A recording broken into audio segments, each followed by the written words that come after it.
काफी मध्यस्थता की है, लेकिन कम से कम प्रबंधन को, उस प्रबंधन को, मालिक को तो लेकर आप सामने आइए। मध्यस्थता क्यों करूंगा? अरे सुनिए नौशाद भाई, मैं मध्यस्थता क्यों करूंगा? मेरी क्या आवश्यकता है मध्यस्थता करने की? मैं तो सिर्फ इस कह रहा हूं कि देखिए इस इशू को मैं देख रहा हूं कि क्या कर सकता हूं।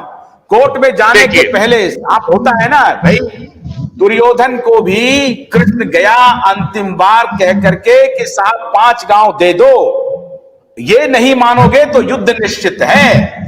तो हमने अपने तरफ से कोशिश की है कि साहब आपकी बात ठीक है, ऐसा लौटा आपने कोशिश की है, लौटा हुआ है तो युद्ध निश्चित है, इससे नहीं बचोगे, आपकी कोशिश, आपकी सारी संपत्तियां सीज होंगी। आपने जो कहा आपकी बहुत अच्छी बात है, बिल्कुल बहुत अच्छी बात है, आपने ऐसा किया और प्रबंधन ने आपसे बात भी कर ली, और हम पहले से बोलते आ रहे हैं, यही प्रबंधन के लोग हमसे तो बात करने के तैयार नहीं है जो पीड़ित है, लेकिन आपसे तो बात कर ली। अगर आपसे बात कर ली तो फिर हम आपसे हाथ जोड़ के रिक्वेस्ट करते हैं, हम हाथ जोड़ के रिक्वेस्ट करते हैं कि उस नाते, कम से कम एक मानवता के नाते, आपको ये कहा कि मुझे उनके ऊपर कोई भरोसा नहीं है। मैंने आपको जो कहा कि मुझे कोई भरोसा नहीं है, क्योंकि अभी तक का जो उनका प्रेसिडेंट है, अभी तक का जो उनका बर्ताव है, वो भरोसे के लायक नहीं है। भरोसा टूट चुका है। ये भरोसा मैं क्या, सुप्रीम कोर्ट क्या, सेबी क्या, निवेशक क्या, सारे लोग बोल रहे हैं। बावजूद इसके सब लोगों ने दुर्योधन को समझाया कि साहब युद्ध मत करो, युद्ध मत करो, नुकसान होगा, नुकसान होगा, नहीं माना। तो अब इनको कहा जा रहा है कि भाई आप बेचो। तो मैं ये सिर्फ ये जानना चाहता था कि मनसा ही नहीं है बेचने की, देने की, पैसा देने की, या कुछ ये काम भी कर रहे हैं। मैं सिर्फ इतना ही जानना चाहता था। तो उसमें मुझे ये कहा कि मैं काम कर रहा हूं, लेकिन ये भरोसा के लायक नहीं, मैं बार बार कह रहा हूं। उन्होंने कहा कि मैं काम कर रहा हूं, तो मुझे लगता, तभी मैं आप लोगों से ये जानना चाह रहा था कि क्या मैं बिल्कुल गुमराह नहीं हुआ। आप ये बिल्कुल कतई मत सोचिएगा कि मैं गुमराह हो जाऊंगा, इस जीवन में नहीं होऊंगा।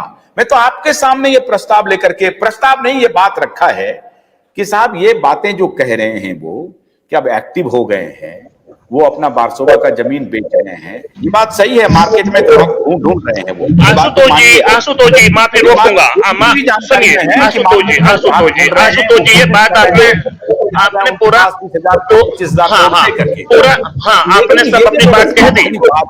भरोसे के लायक ये बात तो मैं आपके बीच लेकर के आया। आशुतोष जी, आप मैसेंजर को ही मारने पर लगे तो नहीं आशुतोष जी, देखिए गलत नहीं, ये सब कुछ नहीं है। आशुतोष जी सुनिए, अगर आप वास्तव में हमारे साथ आना चाहते, आइए, हम आपको दिखाते हैं कितनी जमीनें इनकी बिक चुकी है। आपने हमको बुलाया, कितनी जमीनें, कितनी जमीनें, सुनिए नौशाद भाई, मैं आशुतोष जी हम बात कुछ, आशुतोष जी कुछ बात, आपने मुझे बुलाया नहीं था, मैंने बुलाया है आपको, ये ध्यान रहे। आशुतोष जी एक मिनट बुलाया, हम बात कुछ छोड़ के रहे, हम बात कुछ छोड़ के, और कितनी बार कहूंगा, और आखिरी दम तक आपके ही साथ रहूंगा, कोई सहारा प्रबंधन के साथ नहीं जाऊंगा। ठीक है गुनाह आशुतोष जी, ये बात तो मैं पहले कह चुका हूँ, और कितनी बार अदालत लगा के कह दी, और कितनी बार अगली अदालत को लगने वाली है, उसके बाद की प्रक्रिया बनाई जा रही है कि पीआईएल कब ठोका जाए, सड़क पर कब उतरा जाए, ये बात तो बनेगी, पैसा तो लेके रहेंगे।